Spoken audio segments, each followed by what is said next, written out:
Hi guys, so now we have the second session on latency. If you're here, I'm assuming that you have already gone through the first session. Now, in this session, we'll talk about scheduling request interval and how it impacts latency and jitter. So before we go into that, let's quickly understand what is jitter. So here we have two tests, latency test number 1 and latency test number 2. Now we can see that over here on the y-axis we have the latency in milliseconds, and on the x-axis we have number of packets. In this test we can see that the latency is averaging around 10 milliseconds and it's quite stable, while in this session the average is still around 10 milliseconds, but you can see that the latency is varying a lot. You can see some very high spikes and some very low spikes as well, right? So effectively, on latency perspective, the average latency of both these tests is similar, around 10 milliseconds, but the variation is quite high over here, and this variation is called jitter. So jitter is basically the variation of latency between successive packets. So here the jitter is nearly zero. You can say that it's very stable, no jitter, constant latency. Here we know that latency is similar on average, but the jitter is very high. If we calculate it, it's around 3.5 millisecond with an average of 10 millisecond latency, while here it's around 0.2 millisecond. So we can say from here to here is a huge jump in jitter. Now, previously most of the networks only focused on latency, but now there is a very high focus on jitter as well. And why is it? Because jitter impacts many of the new services like video conferencing, video streaming, gaming. For instance, if you have high jitter, you will feel lag in the gaming as well.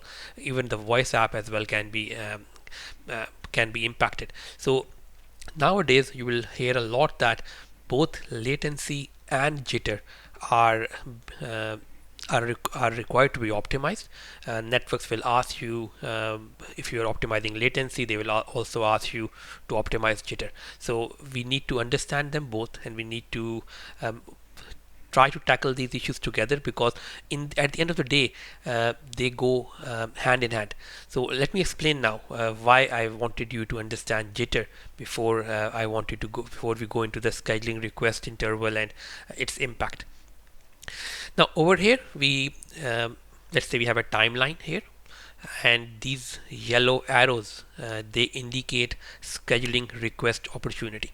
Now every user will have a scheduling request periodicity or interval, which is the time between two scheduling request opportunities. So if let's say this is for UE number 1, this is the scheduling request periodicity, or this is the interval. Let's assume it's 40 milliseconds. That means that if a packet is generated over here for the UE by the application layer, it cannot send this packet. It will have to wait for the next available scheduling request.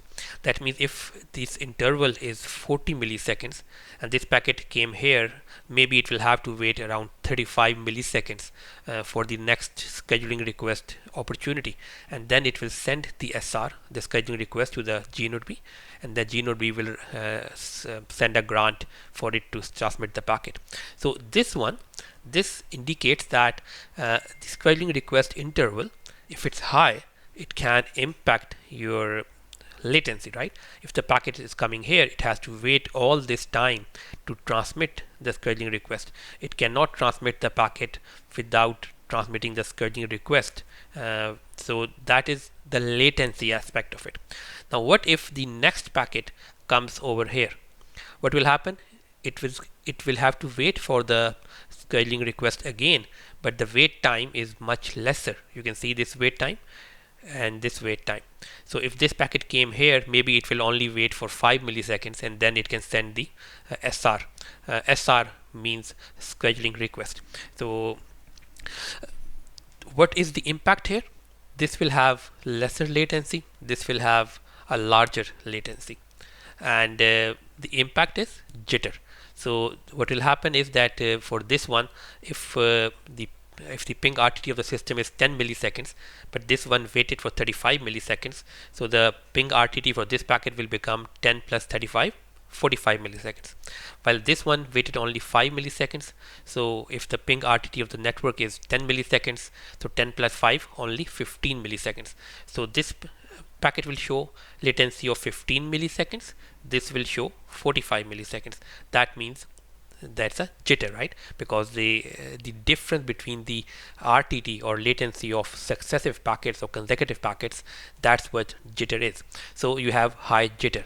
So if you have a high or a large scheduling request interval, that can cause high latency spikes. It can cause high latency as well. So the spikes of high latency will cause high jitter.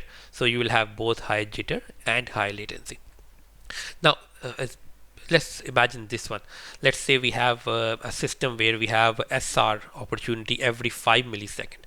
So now what will happen is that if a packet comes here, it waits, let's say, 3 milliseconds. This one waits only maybe 2 milliseconds or 1 millisecond. This one waits 4 milliseconds. So the amount of latency variation has gone down a lot. Let's take an example. So if this one waits 3 milliseconds and the RTT of the network is 10 milliseconds, so its RTT will be 13 milliseconds. This one waits 1 millisecond, so it will become RTT will be 11 milliseconds.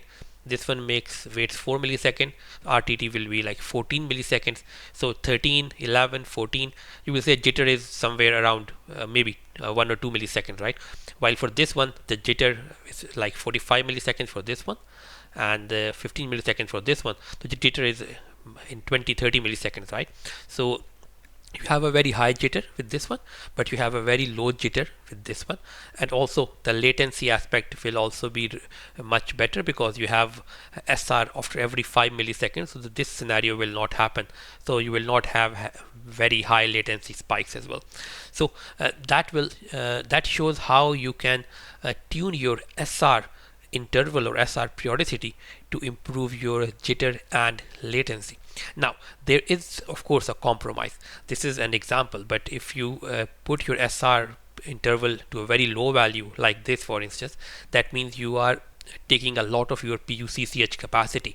So you in turn you will have to either use more PUCCH resource blocks that will impact your uplink capacity, or you will have to not be having enough a lot of UEs that can support SR. So that will be a problem on the PUCCH bottleneck. Let's say that if with this one you could support 100 UEs, with this one you might be able to support only 20 UEs, right? So the more SRs you will have, that means lesser UEs you will be able to multiplex on push. So there's a compromise over there. Now how to handle that and still improve latency, that we will discuss in the next session. Okay, stay tuned.